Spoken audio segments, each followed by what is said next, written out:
ভারত বর্তমানে জ্বালানি সংকটের মুখোমুখি, যা মূলত রাশিয়া থেকে তেল আমদানি বাধার কারণে সৃষ্টি হয়েছে।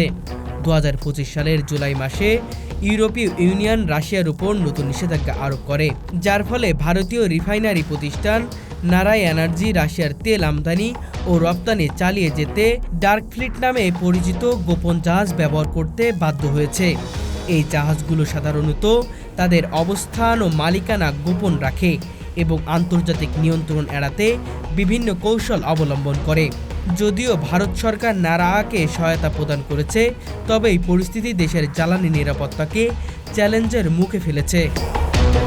এদিকে যুক্তরাষ্ট্র ভারতকে রাশিয়া থেকে তেল আমদানি বন্ধ করার জন্য চাপ সৃষ্টি করেছে। যুক্তরাষ্ট্রের বাণিজ্য উপদেষ্টা পিটার নারাভো ভারতকে সতর্ক করে দিয়ে বলেছেন যে রাশিয়ার তেল আমদানি বন্ধ না করলে ভারতকে আরও কঠোর নিষেধাজ্ঞার সম্মুখীন হতে হবে। এছাড়া যুক্তরাষ্ট্র 50% শুল্ক আরোপের হুমকি দিয়েছে, যা ভারতের তেল আমদানির খরচ বাড়িয়ে দিতে পারে। ভারতের তেল আমদানির খরচ যদি রাশিয়া থেকে তেল আমদানি বন্ধ করা হয়, তবে তা 2026 সালে প্রায় 9 থেকে 12 বিলিয়ন ডলার পর্যন্ত বাড়তে পারে।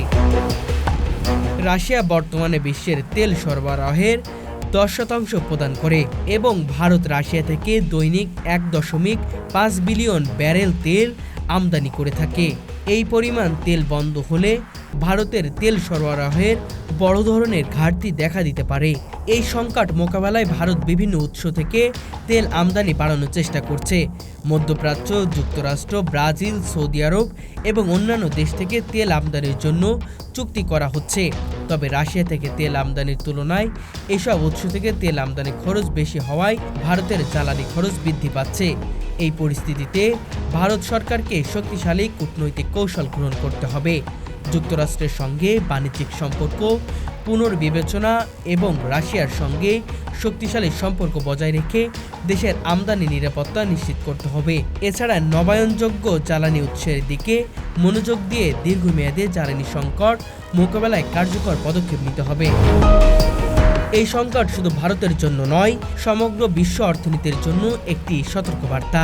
জ্বালানি সরবরাহের উপর নির্ভরশীলতা কমিয়ে বিকল্প জ্বালানি উৎসের দিকে মনোযোগ দিয়ে বিশ্বকে একটি টেকসই ও নিরাপদ জ্বালানি ভবিষ্যতের দিকে নিয়ে যেতে হবে। ভারতের জ্বালানি সংকট স্পষ্টভাবে দেখাচ্ছে যে একটি দেশের শক্তিশালী অর্থনীতি বজায় রাখতে স্থায়ী জ্বালানি নিরাপদ কতটা গুরুত্বপূর্ণ।